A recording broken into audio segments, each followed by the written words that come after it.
രാധ ഞാൻ രാധ കണ്ണനെ മറക്കാത്ത രാധ. രാധ ഞാൻ രാധ കണ്ണനെ മറക്കാത്ത രാധ. വൃന്ദാവനം നീ മറന്നോ, മധുരയെ നീ മറന്നോ. വൃന്ദാവനം നീ മറന്നോ, മധുരയെ നീ മറന്നോ. രാധയെ നീ മറന്നോ, കണ്ണാ പൈക്കളെ നീ മറന്നോ. രാധയെ നീ മറന്നോ, കണ്ണാ പൈക്കളെ നീ മറന്നോ. രാധ രാധ രാധ രാധ മറന്നിട്ടും മറക്കാത്ത രാധ. മറന്നിട്ടും മറക്കാത്ത രാധ. രാധേ രാധേ രാധേ രാധേ മറന്നിട്ടും മറക്കാത്ത രാധ. മറന്നിട്ടും മറക്കാത്ത രാധ.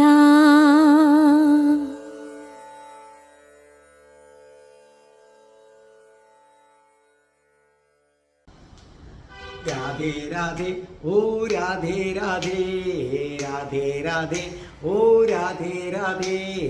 രാധേ രാധേ എന്ന ചാനലിലേക്ക് സ്വാഗതം. നാരായണീയം രണ്ടാം ദശകം രണ്ടാമത്തെ ശ്ലോകത്തിലേക്ക് കടക്കുകയാണ്. നാരായണീയം ഇപ്പോൾ 12ാമത്തെ എപ്പിസോഡിലേക്ക് കയറിയിരിക്കുകയാണ്. ഇതിനു മുമ്പുള്ള എപ്പിസോഡുകൾ നിങ്ങൾക്ക് പ്ലേലിസ്റ്റിൽ നിന്ന് കിട്ടുന്നതാണ്. എല്ലാ തിങ്കളാഴ്ചയും 12 മണിക്ക് ഗുരുവായൂരപ്പൻ അനുഗ്രഹിച്ചാൽ, രാധാറാണി അനുഗ്രഹിച്ചാൽ, എല്ലാ തിങ്കളാഴ്ചയും 12 മണിക്ക് നാരായണീയം, ചൊവ്വാഴ്ച 12 മണിക്ക് രാധയുടെ പ്രണയം, ബുധനാഴ്ച 12 മണിയാകുമ്പോൾ ശ്രീബുദ്ധൻ, വ്യാഴാഴ്ച 12 മണിക്ക് അഷ്ടപതി, വെള്ളിയാഴ്ച 12 മണിക്ക് ധർമ്മപദം നിങ്ങളുടെ കയ്യിലെത്തും. ഞാൻ എങ്ങനെ രാധാഭക്തനായി, കഠിന കൃഷ്ണഭക്തനായ ഞാൻ എങ്ങനെ രാധാഭക്തനായെന്ന കഥ, ആ സംഭവം ഇതിലുണ്ട്. നിങ്ങൾ തീർച്ചയായിട്ടും വായിക്കണം.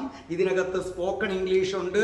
ഏറ്റവും ലേറ്റസ്റ്റ് ആയിട്ട് ഞാൻ 8 വീഡിയോ ഇട്ട് നിർത്തിയിരുന്നതാണ്. 9ഉം 10ഉം 11ഉം വീഡിയോകൾ ഞാൻ പോസ്റ്റ് ചെയ്തിട്ടുണ്ട്. സ്പോക്കൺ ഇംഗ്ലീഷ് കാണുക. അസ്ട്രോളജി ഉണ്ട്. ഓരോ മാസത്തിൽ ജനിച്ചവരുടെ ഫലങ്ങൾ, ഓരോ നക്ഷത്രത്തിൽ ജനിച്ചവരുടെ ഫലങ്ങൾ, അത് നോക്കുക. എന്തെങ്കിലും സംശയമുണ്ടെങ്കിൽ ഡിസ്ക്രിപ്ഷൻ ബോക്സിൽ എൻ്റെ ഫോൺ നമ്പർ ഉണ്ട്. 9645333999 വിളിച്ചാൽ മതി. വീഡിയോയ്ക്ക് ദൈർഘ്യം ഉള്ളതുകൊണ്ട് ഞാൻ അധികം നീട്ടുന്നില്ല. നമുക്ക് തുടങ്ങാം. ഓം മഹാഗണപതയേ നമഃ.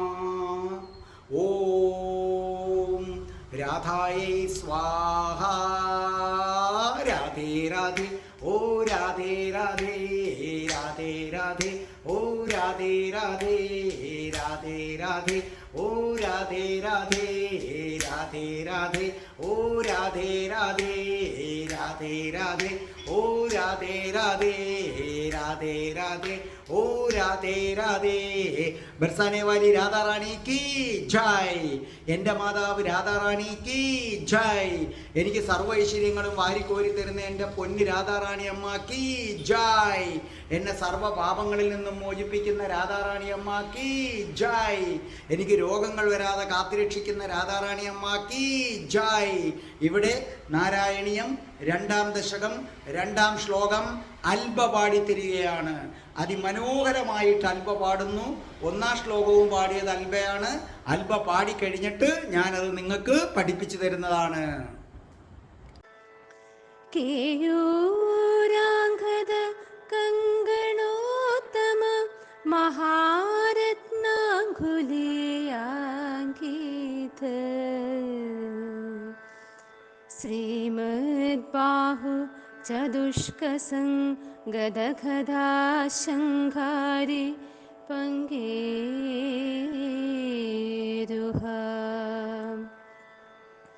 കാഞ്ചിത് കാഞ്ചന കാഞ്ചിലാഞ്ചിത ലസത് പീതാംബരാലംബിനി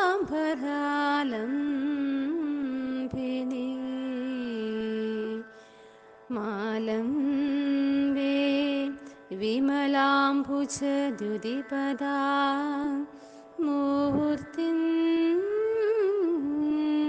തവാർത്തിച്ചിദം.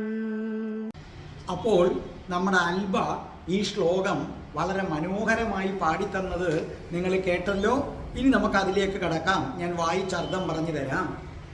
കേയൂരാങ്കത കങ്കണോത്തമ മഹാരത്നാങ്കുലീയാങ്കിത ശ്രീമദ് ബാഹു ചതുഷ്ക സംകത ഗദാശങ്കാരി പങ്കേരുഹാം കാഞ്ചിത് കാഞ്ചന കാഞ്ചിലാഞ്ചിതല സത് പീതാംബരാലംബിനി മാലംബേ, അതായത് ആലംബേ എന്നുള്ളതാണ്. ഇങ്ങനെ ചേർത്ത് വരുമ്പം മാലംബേ വിമലാംബുജദ്യുതി പദാം മൂർത്തിം പദാം മൂർത്തിം തവാർത്തിച്ചിതം.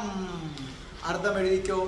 കേയൂരം, കേയൂരം സമ ഇട്ടിട്ട് തോൾ വള, തോളിലിടുന്ന വള, കേയൂരം. അങ്കദം സമ ഇട്ടിട്ട് കൈത്തണ്ടിൽ കെട്ടുന്ന ആഭരണം, നമ്മുടെ ബ്രേസ്ലെറ്റ് എന്ന് പറയുന്ന സാധനം. കൈത്തണ്ടിൽ അങ്കദം, അർത്ഥം എഴുതിക്കോ, കൈത്തണ്ടിൽ കെട്ടുന്ന ആഭരണം. കങ്കണം, കങ്കണം കൈവള, കങ്കണം കൈവള. ഉത്തമം, ഉത്തമം ശ്രേഷ്ഠം, അർത്ഥം എഴുതിക്കോ, ഉത്തമം ശ്രേഷ്ഠമായ, ശ്രേഷ്ഠമായ. മഹാരത്ന, അർത്ഥം മഹാരത്നം പതിച്ച, മഹാരത്നം പതിച്ച. അങ്കുലീയം, അങ്കുലീയം വിരലിലിടുന്ന മോതിരം, അങ്കുലീയം വിരലിലിടുന്ന മോതിരം.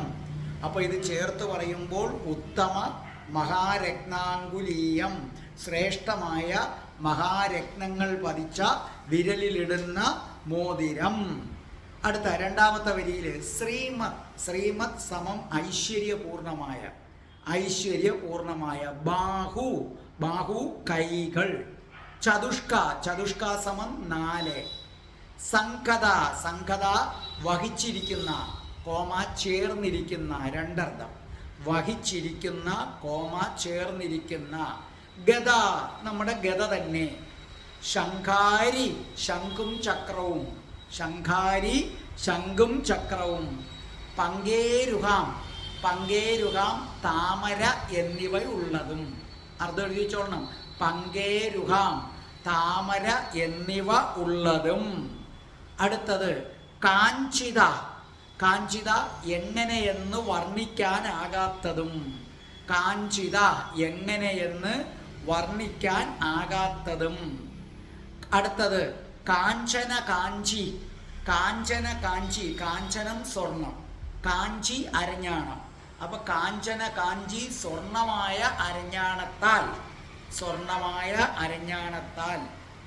ലാഞ്ചിത, ലാഞ്ചിത സമം അടയാളപ്പെടുത്തിയ, അടയാളപ്പെടുത്തിയ. ലസത്, ലസത് സമമിട്ടിട്ട് വിലസുന്ന, ലസത്ത് സമമിട്ടിട്ട് വിലസുന്ന. പീതാംബരം, പീതാംബരം മഞ്ഞപ്പട്ട്, പീതാംബരം സമമിട്ടിട്ട് മഞ്ഞപ്പട്ട്. ആലംബിനി, ആലംബിനി അണിഞ്ഞിട്ടുള്ളതും, ആലംബിനി അണിഞ്ഞിട്ടുള്ളതും. അപ്പോൾ ചേർത്ത് പറയുമ്പം പീതാംബരാലംബനി മഞ്ഞപ്പട്ട് ധരിച്ചവനും. ഇനി നാലാമത്തെ വരി ആലംബേ, ആലംബേ ആശ്രയിക്കുന്നു. വിമലം, വിമലം സമം പരിശുദ്ധം.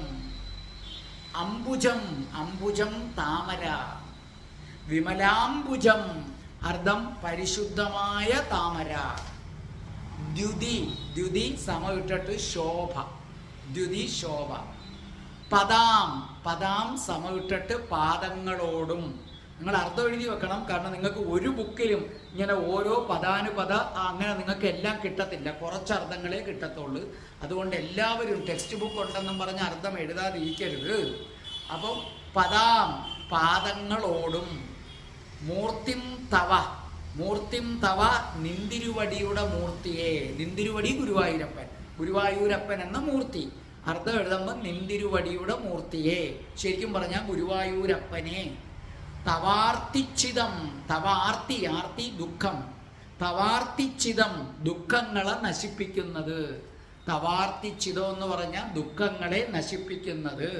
ഇനി ഞാൻ ഓരോന്നിൻ്റെയും അർത്ഥം പറഞ്ഞു തരാം. ഇതിൻ്റെ മൊത്തത്തിലുള്ള അർത്ഥം പറഞ്ഞു തരാം.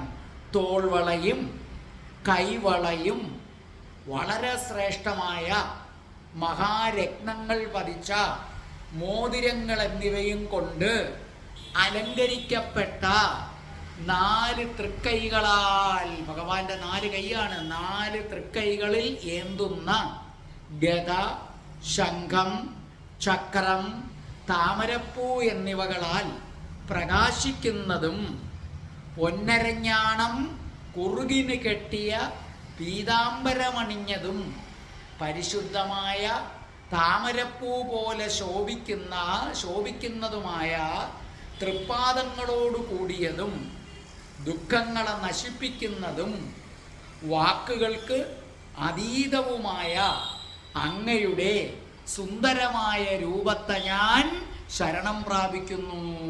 ഭഗവാന്റെ ആഭരണങ്ങളെക്കുറിച്ച് എല്ലാം പറഞ്ഞിട്ട് ഇതെല്ലാം അണിഞ്ഞിരിക്കുന്ന ഭഗവാനെ ശ്രീകൃഷ്ണ അങ്ങയെ ഞാൻ ശരണം പ്രാപിക്കുന്നു എന്നാണ് ഈ ശ്ലോകത്തിൻ്റെ മൊത്തത്തിലുള്ള ഒരർത്ഥം. പക്ഷെ അങ്ങനെ പഠിച്ചിട്ട് കാര്യമില്ല, നമ്മൾ ഓരോ വരിയായിട്ടെടുത്ത് പഠിക്കണം. കാരണം നമുക്ക് ഇത് ബുക്ക് എടുത്തു വെച്ച് വായിക്കുമ്പോൾ അർത്ഥം മനസ്സിലായാലേ ഭഗവാന്റെ ആ വർണ്ണനാ രൂപം നമ്മുടെ മനസ്സിനകത്തങ്ങോട്ട് പതിയുകയുള്ളൂ.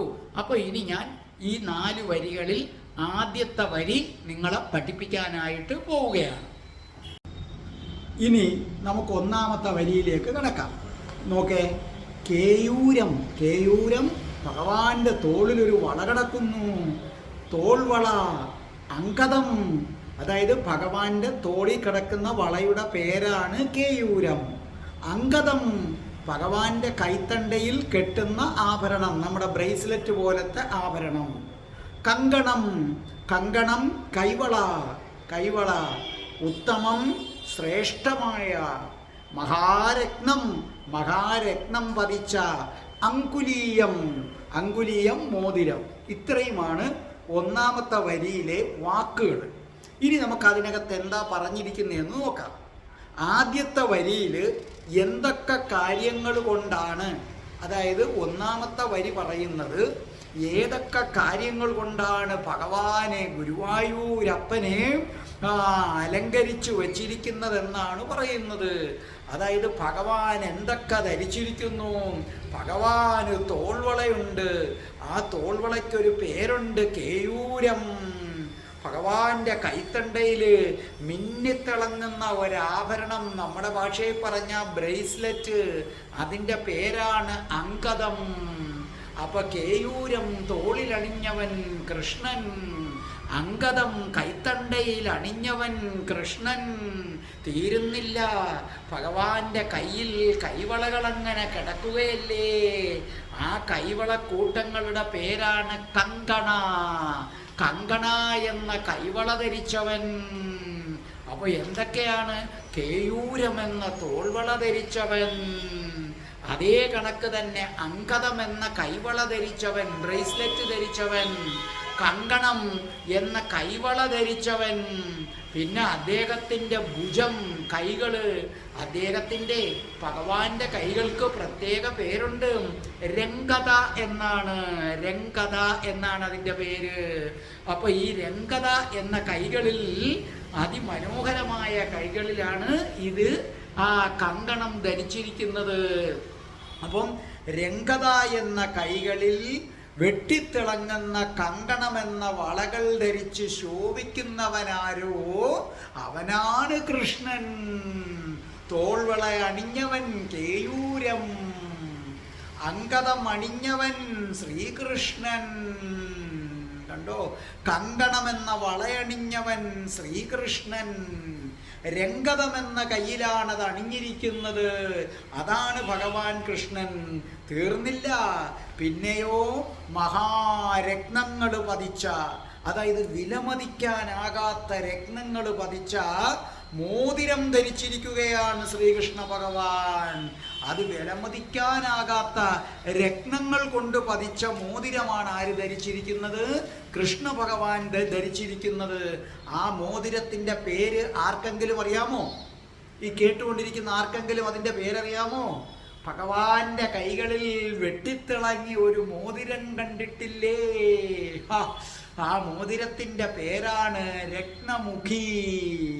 ഭഗവാന്റെ വിരലുകളിൽ കിടന്ന് വെട്ടിത്തിളങ്ങുന്ന മോതിരമാണ് രത്നമുഖി. അതേ കണക്ക് കൃഷ്ണന്റെ കണ്ഠത്തിൽ ഒരു മുത്തുമാലയുണ്ട്. അറിയാമോ മുത്തുമാലയുടെ പേര്? താരാവലി. കൃഷ്ണന്റെ കഴുത്തിൽ കിടക്കുന്ന മുത്തുമാലയാണ് താരാവലി. തീരുന്നില്ല, 27 മുത്തുകൾ മതിച്ച ഒരു രത്നമാല കിടപ്പുണ്ട്. ഒന്നും രണ്ടുമല്ല, വില കൂടിയ 27 മുത്തുകൾ പതിച്ച ഒരു രത്നമാല ഭഗവാന്റെ കഴുത്തിൽ കിടക്കുന്നുണ്ട്. പേരറിയാമോ? അതിൻ്റെ പേരാണ് തടിതപ്രഭ. തക്കാളിയുടെ എടാന്നുള്ള തടിത. തടിത, 2 തായും തക്കാളിയുടെ തടിതപ്രഭ. വിലമതിക്കാനാകാത്ത രത്നങ്ങൾ ധരിക്കുന്നവനാണ് ഭഗവാൻ ശ്രീകൃഷ്ണൻ. ആ രത്നങ്ങൾ പതിച്ച മോതിരം വരെ ധരിക്കുന്നവൻ ഭഗവാൻ എന്ന് പറഞ്ഞു കഴിഞ്ഞു. അവയിൽ പ്രധാനപ്പെട്ടത് ഏതൊക്കെയാണെന്നാണ് ഇനി പറയാൻ പോകുന്നത്. ഭഗവാൻ വിലമതിക്കാനാകാത്ത, ഭഗവാന്റെ കയ്യിൽ ഒരു മോതിരമുണ്ട്. ആ മോതിരം വിലമതിക്കാനാകാത്ത രത്നങ്ങൾ അണിഞ്ഞവനാണ്. ഭഗവാന്റെ ദേഹത്ത് എന്താഭരണമുണ്ടെങ്കിലും അത് രത്നമാണ്. ആ രത്നങ്ങൾ, വിലമതിക്കാനാകാത്ത രത്നങ്ങൾ ഏതൊക്കെയാന്നാ പറയുന്നത്? ഭഗവാൻ ശ്രീകൃഷ്ണൻ സാക്ഷാൽ ഗുരുവായൂരപ്പൻ. ഗുരുവായൂരപ്പൻ്റെ നെഞ്ചിനെ അലങ്കരിക്കുന്ന ഒരു രത്നമുണ്ട്. ഭഗവാന്റെ നെഞ്ചിൽ വെട്ടിത്തിളങ്ങുന്ന ഒരു രത്നമുണ്ട്. പേര് പറയാമോ? ആർക്കെങ്കിലും പേരറിയാമോ? അറിയാമോ? ഒരു നിമിഷം ആലോചിച്ചു നോക്കെ. ഭഗവാന്റെ നെഞ്ചിൽ വെട്ടിത്തിളങ്ങുന്നത് ഹൃദയമോദനം. അതിൻ്റെ പേരാണ് ഹൃദയമോദനം. ആ ഹൃദയമോദനത്തിൽ രാധാജിയുണ്ട്. അതാണ് അറിയേണ്ടത്. ഹൃദയമോദനത്തിൽ രാധാജിയുടെ പ്രതിബിംബം എപ്പോഴുമുണ്ട്. അപ്പൊ രാധാറാണിയെ സ്വന്തം നെഞ്ചിൽ ചേർത്ത് വച്ചിരിക്കുന്നവൻ ശ്രീകൃഷ്ണൻ. രാധാറാണി ഇല്ലാതെ കൃഷ്ണനില്ല. ഹൃദയമോദനത്തിൽ, ആ രത്നത്തിൽ രാധാറാണിയെ ചേർത്ത് വച്ചിരിക്കുന്നതാണ്. ശ്രീകൃഷ്ണന്റെ വിലയേറിയ മറ്റൊരു രത്നമാണ് കൗസ്തുഭം. അത് യമുനാ നദിയിൽ കാളിയന്റെ അഹങ്കാരമടക്കാൻ ഭഗവാൻ കാളിയന്റെ പുറത്ത് നൃത്തം ചവിട്ടി. അങ്ങനെ കാളിയന്റെ അഹങ്കാരമൊക്കെ അടക്കി കഴിഞ്ഞപ്പോൾ, കാളിയന്റെ ഇത് അഹങ്കാരം ശമിച്ചു കഴിഞ്ഞപ്പോൾ, കാളിയന്റെ ഭാര്യമാര് അദ്ദേഹത്തെ കൊല്ലാതെ വിട്ടതിന്, കാളിയനെ കൊല്ലാതെ വിട്ടതിന് ഭഗവാന് കൊടുത്ത രത്നമാണത്രേ അത്. അത് മാത്രമാണോ? അവിടം കൊണ്ട് തീരുന്നില്ല. 5 വ്യത്യസ്ത നിറത്തിലുള്ള പുഷ്പങ്ങൾ കൊണ്ടൊരു മാലയുണ്ട് ഭഗവാന്റെ ദേഹത്ത്. 5 നിറത്തിലുള്ള പൂക്കൾ കൊണ്ടുള്ള മാല. ഏതാണ് ആ മാല? ആർക്കെങ്കിലും പറയാമോ? 5 വ്യത്യസ്ത നിറത്തിലുള്ള പുഷ്പങ്ങൾ കൊണ്ടുള്ള മാല. അതിൻ്റെ പേരാണ് വൈജയന്തി മാല. വൈജയന്തി മാല ധരിച്ചവൻ ശ്രീകൃഷ്ണൻ. തീരുന്നില്ല, തീരുന്നില്ല. പാദം വരെ എത്തുന്ന മാല. പാദം വരെ, കഴുത്ത് മുതൽ പാദം വരെ ഇട്ടിരിക്കുന്ന മാല. ആ മാല സാക്ഷാൽ രാധാറാണിയാണ് കെട്ടിക്കൊടുത്തിരിക്കുന്നത്. അതൊരിക്കലും വാടത്തില്ല. രാധാകൃഷ്ണ പ്രണയം പോലെ. കൃഷ്ണന്റെ കഴുത്തിലെ വനമാലയെക്കുറിച്ച് നിങ്ങൾ പറയുമല്ലോ. ഈ വനമാല ആരാ കെട്ടിക്കൊടുത്തത്? അറിയാവോ ആരാ കെട്ടിക്കൊടുത്തതെന്ന്? രാധാറാണി. രാധാറാണിയാണ് കെട്ടിക്കൊടുത്തത്. രാധാറാണിയാണത് പിന്നെ ഇടാനായിട്ട് അനുവാദമുള്ള ഒരേ ഒരു വ്യക്തി. രാധാറാണി കെട്ടി, രാധാറാണിയാണ് അണിയിച്ചത്. എന്ന് മാത്രവുമല്ല, രാധേ നിനക്ക് വേണ്ടിയാണ് ഞാൻ ഈ വനമാല ധരിക്കുന്നതെന്നാണ് കൃഷ്ണൻ പറയുന്നത്. ആ വനമാല, രാധാജിയുടെ കൈകൾ കൊണ്ട് കെട്ടിയ വനമാല ഒരിക്കലും വാടില്ല, ഒരിക്കലും വാടില്ല. ആ രാധാകൃഷ്ണ പ്രണയം പോലെ എത്ര യുഗങ്ങൾ കഴിഞ്ഞാലും, എത്ര യുഗങ്ങൾ കഴിഞ്ഞാലും വാടാത്ത മറ്റൊരു വനമാലയാണ് രാധാകൃഷ്ണ പ്രണയമെന്ന് പറയുന്നത്. എൻ്റെ കണ്ണാ, എൻ്റെ പൊന്ന് കള്ളക്കണ്ണാ, എന്തൊക്കെ ലീലകൾ ആടി തിമിർത്തിട്ടാണ് ഈ ഭൂമിയിൽ നിന്ന് പോയത്. അപ്പൊ എന്താ ഇവിടെ പറയുന്നത്? തോൾവളയിട്ട്, കൈവളയിട്ട്, രത്നമുഖി മോതിരം ധരിച്ച്, താരാവലി മുത്തുമാലയിട്ട്, തടിതപ്രഭ എന്ന 27 മുത്തുകൾ പതിച്ച ആ മാലയിട്ട്, രാധാറാണിയുടെ പ്രതിബിംബം നെഞ്ചത്തൊട്ടിച്ച ഹൃദയ മോദനം ധരിച്ച്, അതിൽ പ്രതിഫലിക്കുന്ന രാധാറാണിയുടെ ചിത്രം കണ്ട് കണ്ട് കണ്ട് കണ്ട് എപ്പോഴും കൺകുളിർക്കുന്ന കാളിയന്റെ പത്നി നൽകിയ കൗസ്തുഭം ധരിച്ച, വൈജയന്തി മാല ധരിച്ച, പാദം വരെ വന്ന് കിടക്കുന്ന വനമാല, വനമാല ധരിച്ച, സാക്ഷാൽ രാധാറാണി കെട്ടിക്കൊടുത്ത വനമാല ധരിച്ചവരേ കൃഷ്ണ ഗുരുവായൂരപ്പ, വണങ്ങുന്നു വണങ്ങുന്നു വണങ്ങുന്നു ഭഗവാനേ. ഇതാണ് ഒന്നാമത്തെ വരിയിൽ ഭട്ടതിരിപ്പാട് പാടി പറഞ്ഞിരിക്കുന്നത്. അപ്പോൾ ഒന്നാമത്തെ വരിയിലെ സംശയം തീർന്നു എന്ന് ഞാൻ വിശ്വസിക്കുന്നു. ഇനി നമുക്ക് രണ്ടാമത്തെ വരി വരാം. അതൊരു കുഞ്ഞം വരിയാണ്, വലിയ കാര്യമൊന്നുമില്ല. ആ രണ്ടാമത്തെ വരി നോക്കേ. ശ്രീമത് ഐശ്വര്യപൂർണമായ, അതായത് ശ്രീ ലക്ഷ്മി ദേവി വിളങ്ങുന്ന, ബാഹു കൈകൾ, ചതുഷ് 4, സംഘത വഹിച്ചിരിക്കുന്ന അല്ലെങ്കിൽ ചേർന്നിരിക്കുന്ന, ഗദ അത് ഗദ തന്നെ, ശംഖാരി ശംഖുചക്രം, പങ്കേരുഹാം താമര എന്നിവ ഉള്ളതും. അതായത് രണ്ടാമത്തെ വരിയിൽ ഇത്രയുമാണ് വാക്കുകളുടെ അർത്ഥം. അപ്പൊ രണ്ടാമത്തെ വരിയിൽ എന്താ പറഞ്ഞിരിക്കുന്നത്? ഭഗവാന് 4 തൃക്കൈകളുണ്ട്. ഭഗവാന്റെ 4 തൃക്കൈ രൂപത്തിലുള്ളത് മഹാവിഷ്ണു, 2 തൃക്കൈ രൂപത്തിലുള്ളത് ആരാണ്? ശ്രീകൃഷ്ണൻ. അപ്പൊ ഈ കൈകളിൽ എന്തൊക്കെയാണുള്ളത്? ഭഗവാന്റെ 4 കൈകളില് ശംഖുണ്ട്, ചക്രമുണ്ട്, ഗദയുണ്ട്, പത്മം അഥവാ താമരയുണ്ട്. അപ്പൊ ഭഗവാൻ ചതുർഭാഗുവാണ്. കൈകളിൽ ഓരോന്നും ശ്രീമത്താണെന്ന് പറഞ്ഞാൽ ശ്രേഷ്ഠമാണ്. സാക്ഷാൽ മഹാലക്ഷ്മി തലോടുന്നതാണ്. മഹാലക്ഷ്മി ചേർന്നിരിക്കുന്ന കൈയാണതെന്ന് പറയുന്നത്. അത്രയ്ക്ക് ഐശ്വര്യപൂർണമാണ്.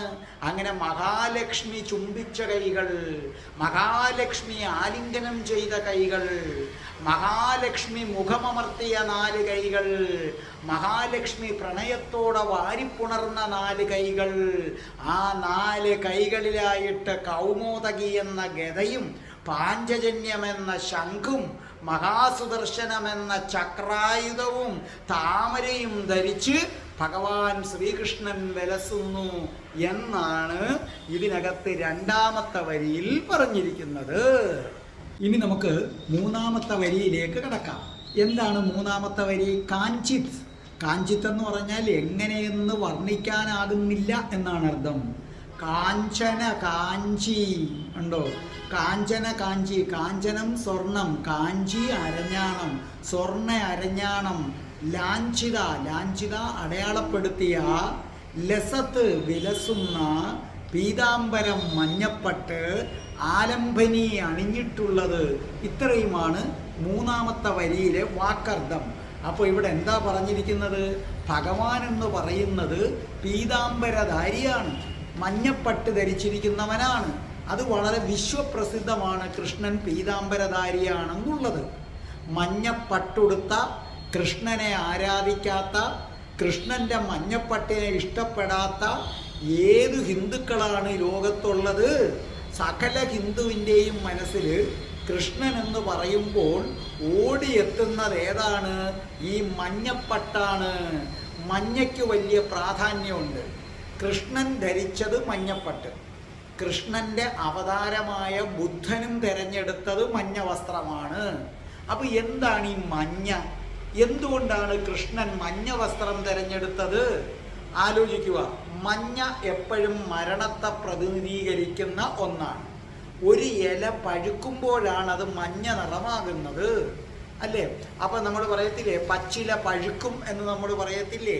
അസ്തമന സൂര്യൻ ആദ്യ സമയത്ത് ചുവപ്പുണ്ട്, അസ്തമനത്തിൻ്റെ ആ ഘട്ടം വരുമ്പോൾ എന്താ പറയുന്നത്?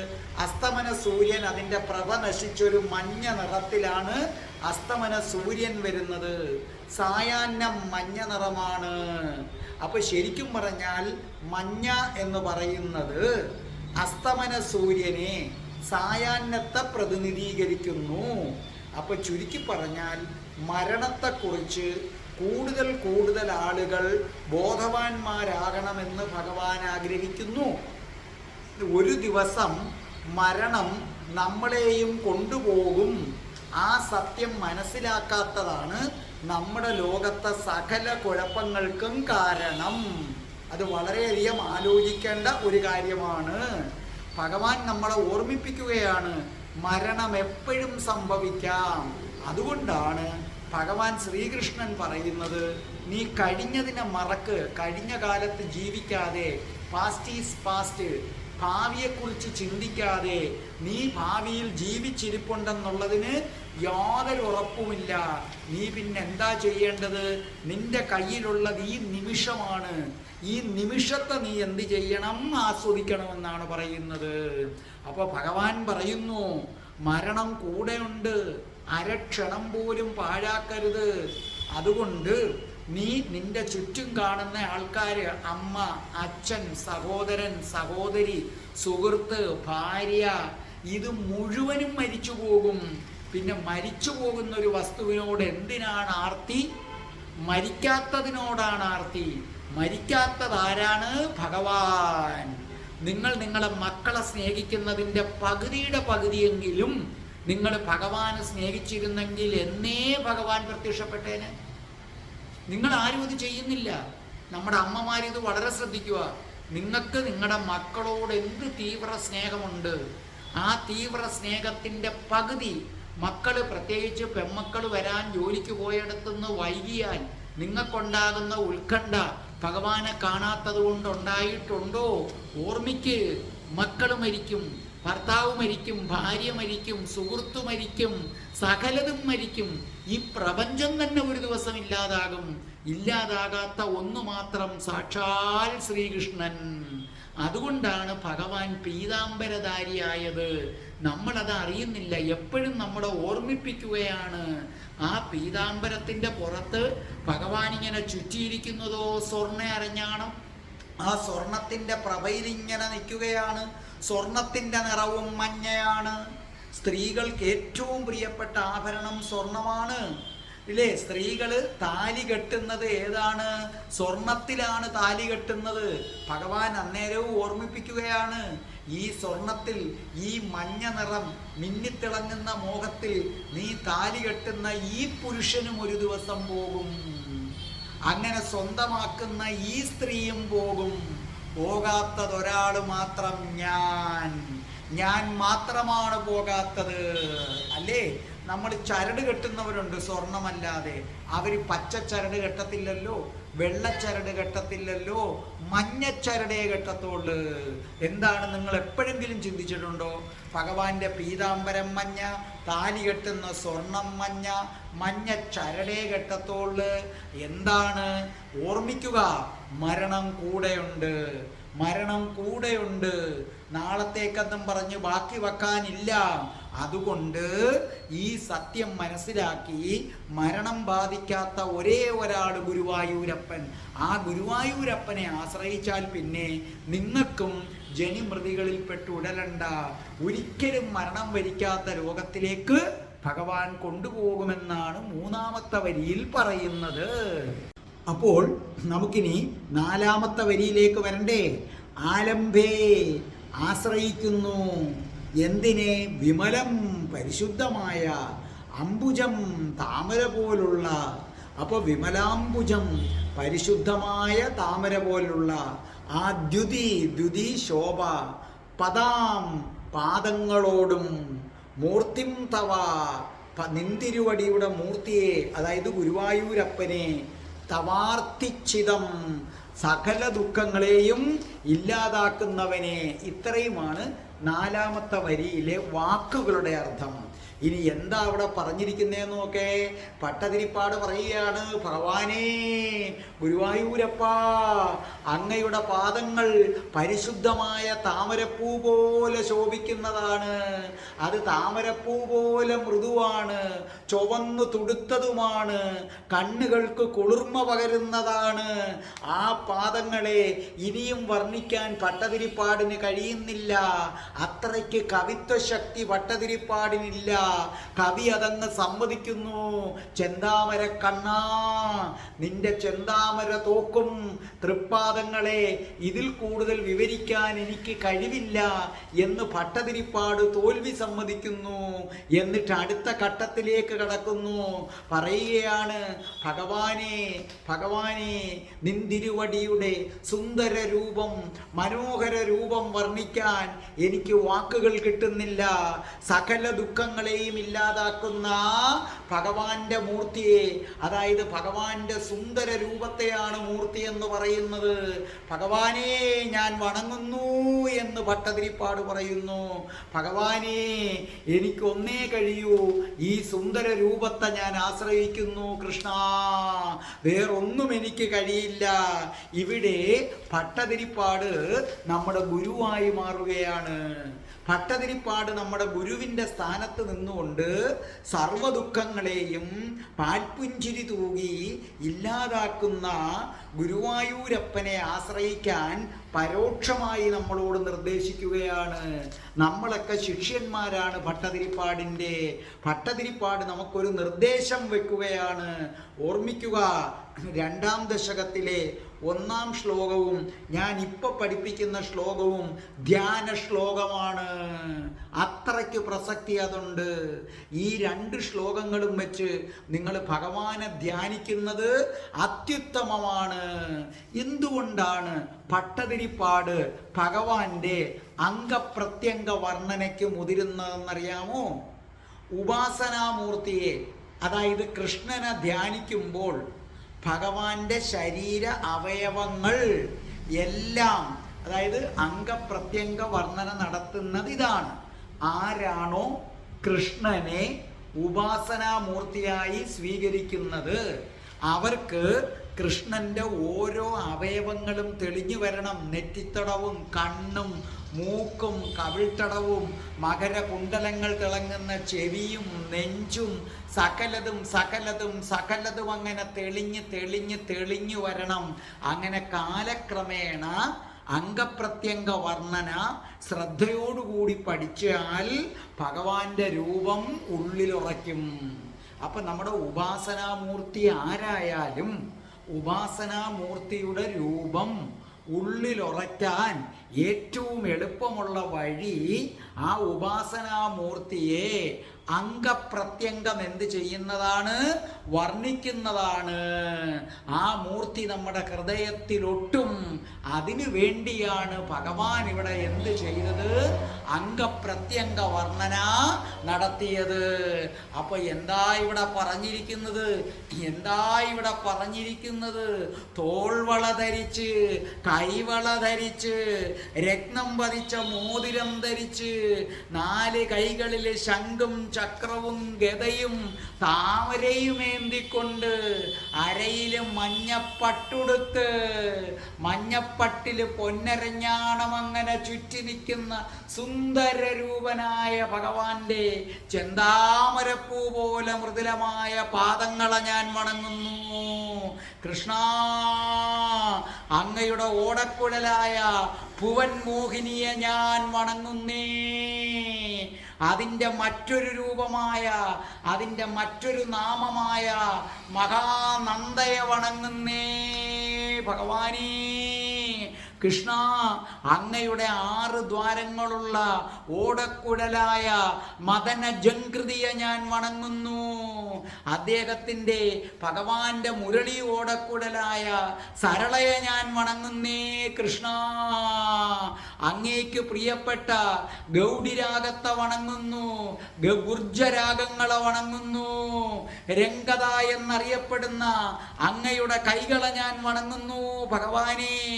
കങ്കണ എന്ന കൈവളയും രത്നമുഖി എന്ന മോതിരവും ഞാൻ വണങ്ങുന്നേ എൻ്റെ കൃഷ്ണ, എൻ്റെ ഗുരുവായൂരപ്പ. അങ്ങയുടെ രത്നപാര എന്ന വെട്ടിത്തിളങ്ങുന്ന കിരീടത്തെ ഞാൻ വണങ്ങുന്നു. കാമറടമാരി എന്ന അങ്ങയുടെ തലപ്പാവിനെ വണങ്ങുന്നു. നവരന്ത വിദംബ എന്ന 9 രത്നങ്ങളുടെ സൗന്ദര്യത്തെ പരാജയപ്പെടുത്തുന്ന മയിൽപീലിയെ ഞാൻ വണങ്ങുന്നു. നവരത്ന വിദംബ, നവരന്ത വിദംബ എന്നറിയപ്പെടുന്നതാണ് കൃഷ്ണന്റെ മയിൽപീലി ഭഗവാനെ. അതിനെ ഞാൻ വണങ്ങുന്നു. കൗസ്തുഭ രത്നമാലയെ വണങ്ങുന്നേ ഭഗവാനെ. രതിരാഗാദി ദേവത എന്ന സ്രാവിന്റെ ആകൃതിയിലുള്ള കമ്മലുകളെ ഞാൻ വണങ്ങുന്നു. ദൃഷ്ടിമോഹന എന്ന തിലകത്തെ വണങ്ങുന്നു. വനമാല വണങ്ങുന്നു. വൈജയന്തി വണങ്ങുന്നു കൃഷ്ണ. പീതാംബരം വണങ്ങുന്നു. പീതാംബരത്തെ ചുറ്റി അരഞ്ഞാണം വണങ്ങുന്നു കൃഷ്ണ. ഗോവിന്ദ, പ്രിയ സഖി രാധ മുത്തമിട്ട നെറ്റിത്തടം തൊഴുന്നേൻ, രാധ ചുംബിച്ച കവിൾത്തടം തൊഴുന്നേൻ, അഷ്ടപതിയിൽ രാധ ഊറിയെടുക്കുന്ന ഭഗവാന്റെ ചുണ്ടുകൾ തൊഴുന്നേൻ, രാധാറാണിയുടെ മാറിടമവർന്ന കൃഷ്ണന്റെ തിരുനെഞ്ചു തൊഴുന്നേൻ, രാധാറാണി തലോടിയ ആലില തോൽക്കുന്ന വയറ് ഉദരം തൊഴുന്നേൻ ഭഗവാനെ. രാധാറാണി തലവച്ചുറങ്ങിയ മടിത്തട്ട് തൊഴുന്നേൻ, രാധാറാണി തലോടിയ കണങ്കാല് തൊഴുന്നേൻ, അങ്ങയ സർവാംഗം തലോടി ഉണർത്തിയ രാധാറാണിയെ തൊഴുന്നേൻ, അങ്ങ് തൻ്റെ മടിയിൽ വെച്ച് ചരണച്ചെഞ്ചാറ് പുരട്ടിക്കൊടുത്ത രാധാറാണിയുടെ തൃപ്പാദങ്ങൾ തൊഴുന്നേൻ, രാധാകൃഷ്ണന്മാരെ തൊഴുന്നേൻ, ഗോവിന്ദ രാധയെ തൊഴുന്നേൻ കൃഷ്ണ. ഞാൻ രാധാകൃഷ്ണന്മാരെ തൊഴുന്നേൻ, ഞാൻ ഗോവിന്ദരാധയെ തൊഴുന്നേൻ, ഞാൻ ഗോവിന്ദരാധയെ തൊഴുന്നേൻ, ഞാൻ ഗോവിന്ദരാധയെ തൊഴുന്നേൻ. ഗോവിന്ദരാധേ ഗോവിന്ദരാധേ ഗോവിന്ദരാധേ.